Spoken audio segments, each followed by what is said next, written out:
नमस्कार विद्यार्थियों, श्रीमती मौरी देवी तापड़िया कन्या महाविद्यालय जसवंतगढ़ के YouTube चैनल पर एक बार पुनः मैं आपका हार्दिक स्वागत करता हूं। मैं प्रवक्ता चंद्र प्रकाश गुर्जर उम्मीद करता हूं कि आप सभी बेहतर होंगे।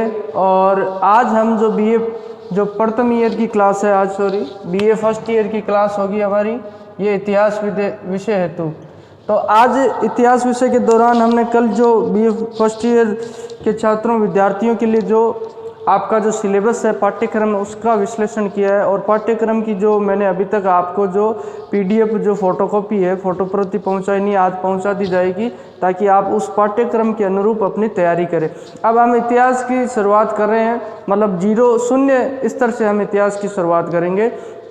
तो इससे पहले इतिहास के विद्यार्थियों को कुछ बातें समझना ज़रूरी होती है। उसी के दौरान आज जो समय और काल की गणना है, जो दिनांक है, उसके बारे में इतिहास में कैसे समझा जाता है। जो काल गणना के बारे में हम सीखेंगे, काल गणना, और जो समय का आंकलन और जो दिनांक वगैरह उसके बारे में हम जानेंगे। डेट वगैरह कैसे तय की जाती है, कैसे कोई बातें, कौन सी बात किस समय घटित हुई थी और कौन सी घटना आज के कितने वर्षों पहले घटित हुई, उसके बारे में हम जानेंगे। इतिहास की पुस्तक आप पढ़ते हैं तो कई बार आपको ये जो परिचित शब्द है ये मिलेंगे आपको। BC, मतलब आप जैसे डेट लिख दिया, आपको 1000 लिख दिया और उसके आगे BC लिख दिया, ऐसे लिखा हुआ मिलता है। और 1000 उसके बाद AD लिखा हुआ मिलता है। तो इन चीज़ों का क्या मतलब होता है, इनका क्या अर्थ होता है, इसके बारे में हम जानेंगे। और मुख्य जो प्रचलित जो संवत है, वर्ष है, साल है, जो ईस्वी सन है वगैरह है ना, जो ईयर वगैरह, उनके बारे में हम जानेंगे। कौन कौन से जो वर्ष प्रचलित है उनके आधार पर हमें जो अनुमान लगाते हैं कि ये घटना आज से कितने साल वर्ष से पहले घटित हुई थी। और वर्तमान में कौन सा साल चल रहा है, कौन सा जो दिन, महीना, वार जो है, उसके बारे में कैसे हमें पता चलता है। तो इतिहास की कैसे गणना की जाती है। जो घटनाएं, एक मुख्यतः इतिहास को यही समझा जाता है, जो ईसा मसीह का जो जन्म हुआ है, ईसा मसीह का जन्म होता है, जो ईसाई धर्म के जो प्रवर्तक रहते हैं, तो उनका जन्म होता है। उसके पश्चात उनके जन्म के समय से एक कैलेंडर की शुरुआत होती है। वर्तमान समय में हम जो कैलेंडर यूज़ कर रहे हैं, जनवरी, फरवरी, तो वह जो ईसा मसीह के द्वारा ईस्वी सन प्रचलित कैलेंडर है, जिसे ग्रेगियन कैलेंडर भी कहा जाता है। उसी कैलेंडर के अनुरूप ही हमारा जो टाइम टेबल तय होता है, शेड्यूल तय होता है, और उसी के अनुरूप ही हम जो समय की गणना करते हैं। वर्तमान समय में हम हैप्पी न्यू ईयर मनाते हैं, तो 1 जनवरी को ही मनाते हैं। लेकिन अगर अपने जो संवतों की, अपने वर्षों की बात की जाए, तो चैत्र मास में जो चैत्र मास होता है, उसी के दौरान हमारे वर्ष परिवर्तित होते हैं, जो साल परिवर्तित होता है, तो उसके दौरान हमें हैप्पी न्यू ईयर मनाने। लेकिन वर्तमान में यही जो वर्ष है, जो साल है, सबसे ज़्यादा प्रचलित है।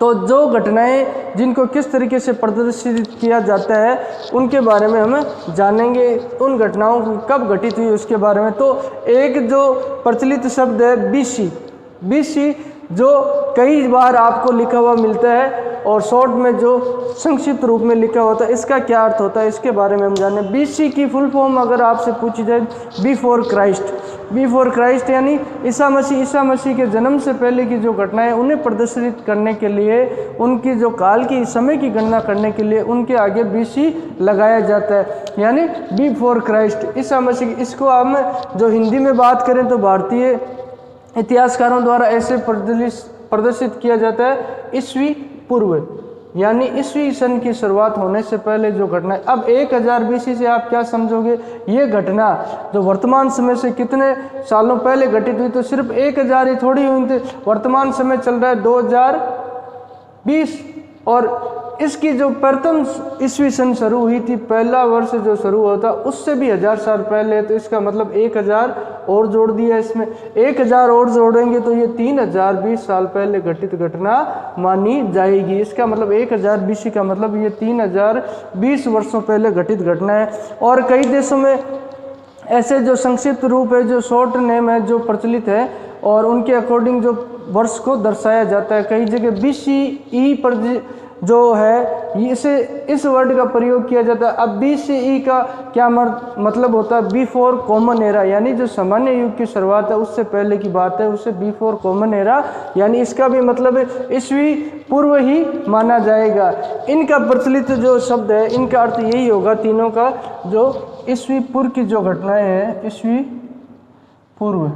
पूर्व की घटनाएं, उनको प्रदर्शित करने के लिए इन शब्दों का, इन वर्डों का प्रयोग किया जाता है। BCE का मतलब है बिफोर कॉमन एरा, यानी ईसा मसीह के जन्म से पूर्व, और BP का बिफोर यानी प्रेजेंट, वर्तमान से पहले। बिफोर प्रेजेंट का अर्थ हो गया वर्तमान से पहले जो घटनाएं घटित हुई है उनके लिए इन वर्डों का प्रयोग किया जाता है संक्षिप्त रूप में।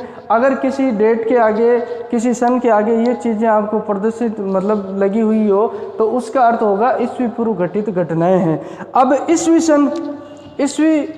सन की जो घटनाएं ईस्वी सन में घटित हुई है, जो यानी कि ईसा मसीह के जन्म से जो कालगणना शुरू हो जाती है उसके दौरान जो घटनाएं घटित होती है, उनके आगे प्रचलित ये शब्द है, जो अंग्रेजी शब्द जो संक्षिप्त रूप है, शॉर्ट रूप में ऐसे दर्शाए जाते हैं।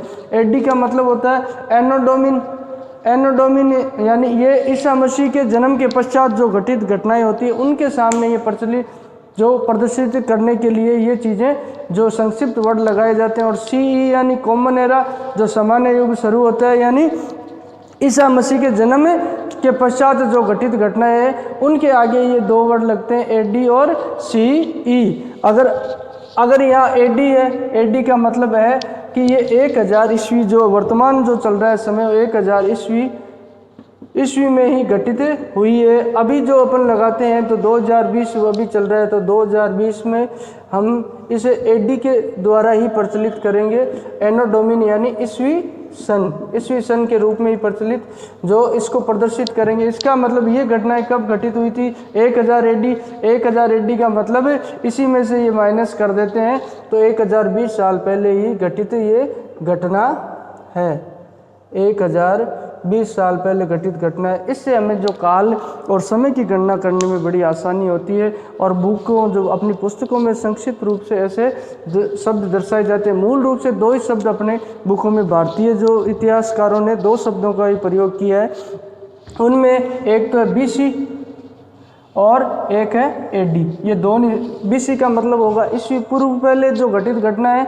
वर्तमान जो कैलेंडर शुरू होता है पहले वर्ष से जो पहले, उनको घटते हुए क्रम में दिखाया जाता है, मतलब घटते हुए क्रम में दिखाया जाता है। ईस्वी सन के पास आते हैं तो वो समय धीरे धीरे कम होता हुआ दिखाया जाता है। और AD का मतलब होता है ईस्वी सन से जो शुरुआत यानी प्रथम वर्ष से जो शुरू हो जाता है, उसके लिए ये AD प्रचलित किया जाता है। तो हिंदी में तो आपको ईस्वी पूर्व लिखा होगा, और इसमें जो है इसमें ईस्वी सन लिखा हुआ मिलेगा, तो उससे आपको समय की गणना करनी कैसे बरमितनी। और अब जैसे अपने बात की जाती है कि 1500 BC ऋग्वेदिक काल था, 1500 BC, अब इसे BC का मतलब ईस्वी पूर्व ऋग्वेदिक काल था। अब ये समय ये धीरे धीरे कम होता जाए, 1500 से 1400 1100 ईस्वी सन तक पास में आएंगे ना, तो एक 2 वर्ष ही 1 वर्ष रहेगा, और तब फिर ईस्वी सन की 1500 का मतलब है ये सिर्फ 1500 साल पहले नहीं होगा, इसमें वर्तमान समय है जो 2020 को भी जोड़ दिया जाएगा, 1500 हो जाएगा। और ये समय आपके आगे जाकर 3520 साल पहले जो समय था उस समय ऋग्वेदिक कालीन घटनाएं घटित हुई थी। ऐसे हमें जो काल की गणना करने में सहायता मिलती। अब हम जो प्रमुख संवत है, जो वर्ष भारतीय शासकों द्वारा शुरू किए, उनके बारे में भी हम जानेंगे, और ईसा मसीह के द्वारा जो ईस्वी सन किस तरीके से शुरू किया जाता है उसके बारे में जानेंगे। तो विद्यार्थियों, हमने जो काल गणना के बारे में जो संक्षिप्त शब्द है, वर्ड है, जो वर्तमान समय में दुनिया में कई जगह प्रयोग किए जाते हैं, उनके बारे में जाना, और भारत में मुख्य रूप से विशेष रूप से AD और BC का प्रयोग किया जाता है।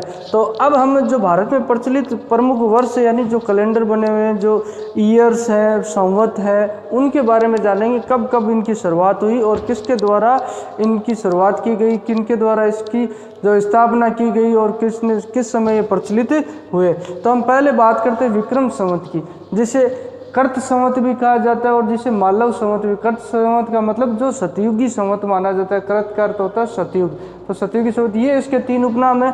कहीं भी जो प्रतियोगिता परीक्षा में ऐसे क्वेश्चन आपसे पूछे जा सकते हैं। तो बात करें तो इसकी शुरुआत 57 ईस्वी पूर्व, जो ये कैलेंडर वर्तमान समय में अपन ईस्वी सन वाले कैलेंडर को मानते हैं, उससे 57 वर्ष पहले ही इस कैलेंडर को तैयार कर दिया गया था। इस वर्ष की स्थापना की गई थी और ये जो शासक था मालवा का शासक विक्रमादित्य, उसके द्वारा शुरू किया गया। और ये किस उपलक्ष्य में शुरू किया गया?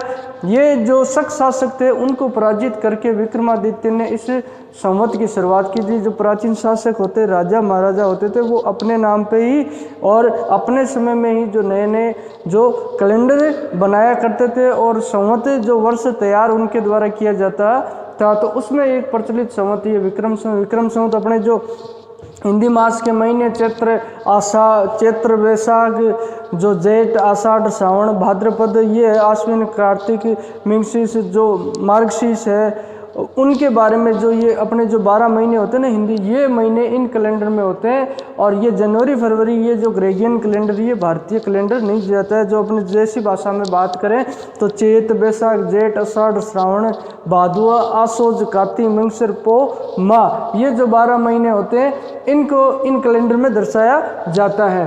तो इसकी शुरुआत जो विक्रमादित्य के द्वारा इसकी स्थापना की गई थी, इसका प्रवर्तक कौन था? विक्रमादित्य। अब बात करते हैं शक संवत की। शक संवत वर्तमान समय में भारत सरकार द्वारा प्रयोग में किया जाता है, यानी जो भारत सरकार का जो कामकाज है, जो संसद की कार्रवाई है, सत्र प्रारंभ करना, सत्र का समापन करना, ये सब इस कैलेंडर पे आधारित है, न कि अपन जो ये जो ईस्वी सन वाला कैलेंडर अभी जो अपने काम में लेते हैं उस पर आधारित कुछ नहीं। भारत सरकार के सारे कामकाज ये 78 ईस्वी में शुरू हुआ।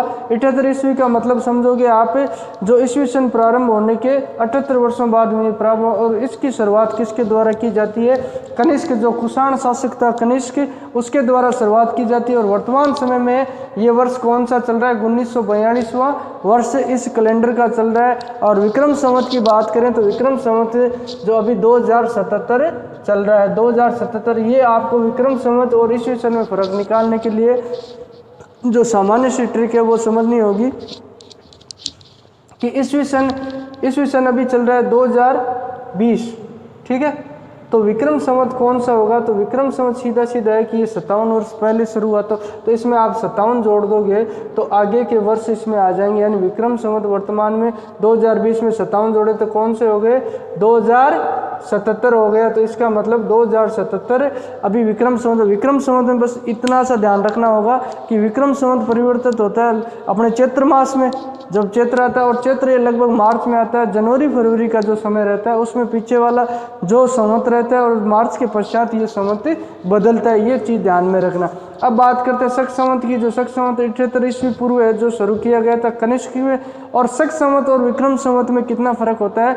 तो इसमें 135 साल का फर्क होता है। 78 और ये जो 57 जोड़ लिए जाए तो 135 साल का फर्क होता है। 35 साल का मतलब ये, अगर इससे आपको शक संवत निकालना होगा तो इसमें से माइनस आपको 135 करने होंगे, और उसके पश्चात अगर इसमें से निकालना होगा तो इसमें क्या करने होंगे? इसमें से आपको 78 माइनस कर देने होंगे ईस्वी सन से, क्योंकि ये उसके बाद में शुरू होता है। 78 माइनस करोगे इसमें तो 1942 से ऑटोमेटिक यहाँ पे आ जाएगा। इसका मतलब शक संवत और विक्रम संवत को आपको निकालने में आसानी हो जाए। अब बात करते हैं गुप्त संवत की, जिसे गुप्त प्रकाल भी कहा जाता है। ये चंद्रगुप्त प्रथम के द्वारा, जो गुप्त शासक है, गद्दी पे बैठता है, गद्दी पे बैठने के द्वारा समय इस संवत की, इस वर्ष की शुरुआत उसके द्वारा की जाती है। अब बात करते हैं हर्ष संवत। हर्ष संवत 606 ईस्वी में जो वर्धन वंश का शासक सम्राट हर्ष था, उसके द्वारा अपने सिंहासन पर बैठने पे यह शुरुआत की जाती है। और नेपाल के कई पुस्तकों, कई लेखों में इस बात का हमें उल्लेख मिलता है, और नेपाल में अभी तक कई जगह हर्ष संवत ही प्रचलित है। अब ईस्वी सन जो अभी अपन प्रेजेंट में जिसका ज़्यादा प्रयोग करते हैं वो ईस्वी सन है, वो भारत का नहीं है और ये विदेशियों द्वारा तैयार किया गया कैलेंडर है। इसकी बात करें तो ये कब से प्रयोग में आने लगा? जब से अंग्रेज भारत में आए, ब्रिटिश सरकार यहाँ आई, ईस्ट इंडिया कंपनी का शासन हुआ, तब से ये कैलेंडर प्रचलित हुआ और आज तक यही सर्वाधिक अपने भारत में प्रचलित है। और दुनिया की बात करें तो दुनिया में ये सबसे प्रचलित रहता है। ईस्वी सन की बात करें तो ये कोई इस्लाम जो ईसाई धर्म का प्रवर्तक है ईसा मसीह, उनके जन्म के समय से काल की गणना करके बाकी के लोगों के द्वारा, ये डायनोसियस नाम का व्यक्ति था, इसके द्वारा क्या किया, ईसा मसीह का जब जन्म हुआ उस समय से 532 वर्षों के बाद में जो समय की गणना करवाई, काल की गणना करवाई और उनके जन्म से इस कैलेंडर की शुरुआत कर दी। और कहते हैं कि इसमें 4 वर्ष का फर्क माना जाता है, ये इसकी गणना में 4 वर्ष का फर्क उसमें आता है। तो इस ईस्वी सन की शुरुआत मतलब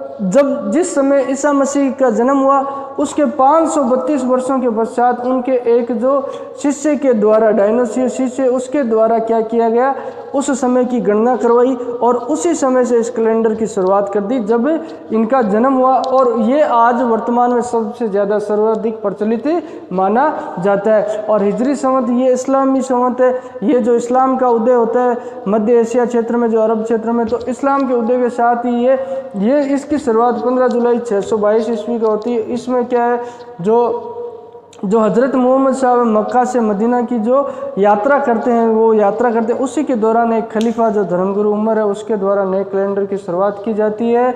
और इनकी बात की जाए तो इनकी बात अगर की जाए, यहाँ कुछ मुझे लग रहा है समय 622 ईस्वी में शुरुआत की जाती है हिजरी संवत की। जो ये ईसा जो इनके जो धर्मगुरु है कौन है, हज़रत मोहम्मद साहब, इनका जन्म होता है 570 ईस्वी में मध्य एशियाई क्षेत्र जो है वहाँ जो सऊदी अरब में इनका जन्म होता है। और 622 ईस्वी में एक खलीफा के द्वारा, जो धर्मगुरु के द्वारा इनकी जो यात्रा होती है 622 ईस्वी की मक्का से लेकर मदीना, इनके जीवित रहते हुए इस वर्ष की शुरुआत की। ये जो संवत है कई सूर्य पे आधारित है, काल गणना होती है कैलेंडर की, और कई चंद्रमा पर। हिजरी संवत की बात करें तो ये चंद्रमा पर आधारित जो काल है। तो इस तरीके से हमने आज जाना कि ये जो इतिहास को समझने से पहले समय की गणना करने से के लिए, काल की गणना के लिए ये चीज़ें हमें समझना ज़रूरी है। आप इनको नोट डाउन कर लेना, कौन सा संवत कब स्टार्ट हुआ था, और ये प्रतियोगिता परीक्षा की दृष्टि से भी आपके लिए बहुत महत्वपूर्ण साबित होंगे। तो आज की क्लास में इतना ही, और आज आपको जो सिलेबस है उसकी PDF भेज दी जाएगी। सिलेबस को आप ढंग से देख लेना, समझ लेना, और ये ईस्वी सन वगैरह इनको कैसे पढ़ना है ये मैंने बता दिया। और कल से जो कल की क्लास में अपन जो प्राचीन भारत है उसको 0 लेवल से शुरू करके पढ़ेंगे। तो उसमें हम पाषाण काल यानी स्टोन एज व्यक्ति के द्वारा किस तरीके से पत्थर के औजारों को प्रयोग किया जाता है उसके बारे में जानेंगे। तो आज की क्लास के लिए इतना ही, और यहाँ तक कुछ आपको समझ में नहीं आए, किसी तरह की समस्या हो, शंका हो, तो आप निसंकोच प्लेटफॉर्म है अपने पास व्हाट्सएप ग्रुप, उसके माध्यम से पूछ सकते हो। आज के लिए बहुत बहुत धन्यवाद।